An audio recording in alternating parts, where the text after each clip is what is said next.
여러분 안녕하십니까? 저는 성결대학교에서 신학학을 가르치고 있는 박정수 교수입니다. 얼마 전에 저는 고대 유대교의 터무니라고 하는 약간은 터무니없는 책을 쓰게 되었습니다. 기독교의 기원을 고대 유대교, 즉 제2성전기 유대교의 터와 무니로부터 해석하는 책입니다. 이 책은 신구약 중간사에 관한 책입니다. 그동안 신구약 중간사 하면 구약과 신약 사이에 놓인 어떤 역사의 연대기를 소개하는 것에 집중이 되었습니다.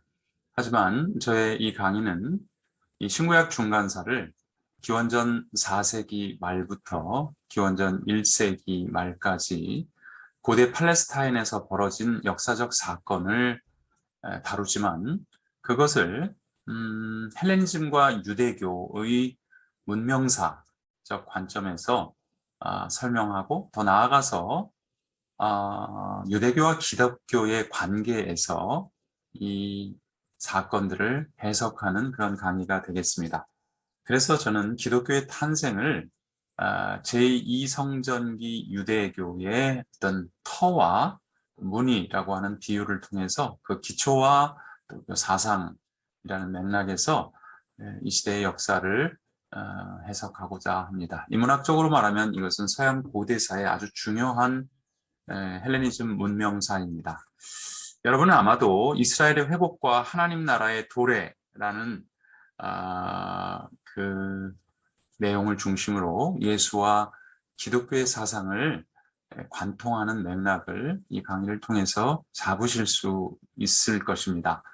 그런 의미에서 저는 이 강의를 중간사는 중간사인데 그러한 뜻으로 본 신구약 중간사라고 한번 이름을 붙여볼 수 있겠습니다.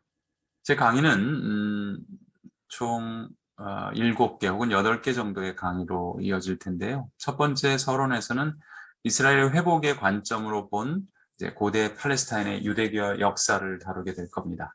이스라엘 민족과 종교를 세계사적 차원에서 스케치하고 많은 어려운 용어들을 좀 쉽게 설명하고 또 어떤 자료들을 사용하는지 그리고 이스라엘이라고 하는 이 땅에 대한 신학적인 의미들을 좀 한번 정리를 해봅니다. 두 번째 강의는 페르시아 시대를 첫 번째로 에스라서와 느헤미야서를 중심으로 다루게 되는데요. 에스라와 느헤미야의 이스라엘 회복의 내용, 이것은 아마 키루스의 관용 정책과 유대 귀한 공동체가 포로기 이후에 그들이 돌아와서 이스라엘을 재건하고자 하는, 그것도 종교적으로만 재건하고자 하는 내용들을 다루게 됩니다. 페르시아 시대 두 번째 강의에서는 이제 드디어 에스라 느헤미야를 통해서 이루어진 유대교, 제2성전기 유대교의 성전 체제와 유대교의 출현을 다루게 되겠습니다. 제사장들은 어떠한 위치에 있었고 그 종교의 핵심적인 기능인이었던 서기관들의 역할, 또 그리고 우리가 잘 아는 종파들의 기원들에 대해서 설명하게 될 것입니다. 네 번째 강의는 이제 드디어 헬레니즘 시대가 개막되면서 알렉산드로스의 원정과 그의 유산이 무엇인지, 특별히 이제 문명사적 관점에서 헬레니즘 세계가 이집트의 알렉산드리아를 중심으로 지중해 연안에 확산되는 이른바 이집션 드림, 아메리칸 드림 대신 이집션 드림이라는 이 현상들을 가지고 재미있게 문명사를 고찰해보고자 합니다. 다섯 번째 강의는 이제 헬레니즘과 유대교의 만남에 대한 첫 번째 논의를 시작하는데요. 전도서와 집회서라고 하는 배경 혹은 성경에 나와 있는 내용들을 가지고 팔레스타인에 파고든 이른바 고대 자본주의와 또 그 시대를 살아갔던 지식인의 고뇌에 대해서 특별히 경제 체제와 문화적인 그 침투, 헬레니즘의 문화가 유대 종교에 침투되면서 고뇌를 겪는 지식인의 그 모습들을 유대 지혜 문학을 통해서 한번 살펴보게 될 겁니다. 여섯 번째 강의는 헬레니즘과 유대교의 만남 두 번째로서 이제 묵시문학을 좀 다루게 될 텐데요. 다니엘서와 에녹서를 좀 다루게 될 겁니다.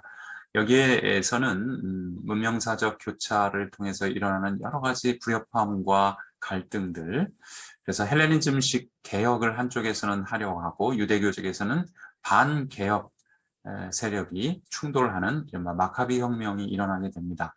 이래서 이 마카비 혁명을 다루고 이때 일어난 유대 묵시 문학이 기독교의 어떤 요소들을 형성하였는지 유대교 신학과 기독교 신학을 핵심적으로 살펴보게 됩니다.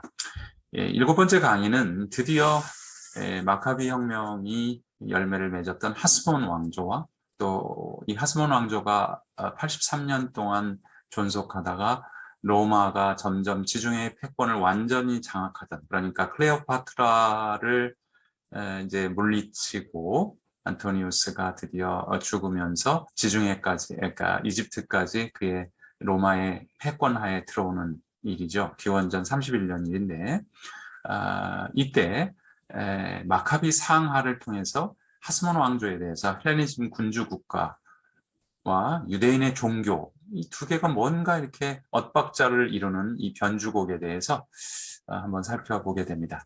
여러분이 아는 하시딤이라고 하는 유대인 그 열심 그 신앙에 충실했던 헌신했던 그들과 또 유대교 종파 그리고 대제사장과 유대교 민족주의에 대해서 살펴보면 신약에 여러 가지 보이지 않는 그림들이 그 섬세한 그 밑그림들이 나오게 될 것입니다. 제 강의는 이렇게 로마 시대 개막까지만 하게 되고요.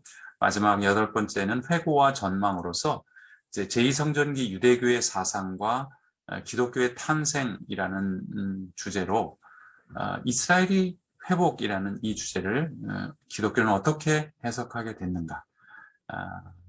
종말론적인 회복이 무엇일까? 이스라엘의 종말론적 회복과 기독교의 메시아니즘을 다루어 보면서 이 강의를 신약의 관점에서 신구약 중간사를 해석해 보려고 합니다. 아무쪼록 좀 어렵긴 하지만 구약과 신약을 뜻으로 신학으로 이렇게 관통하는 이 강의에 여러분의 많은 관심을 바라고 또 매력적인 관점을 통해서 여러분에게 다가가고자 합니다.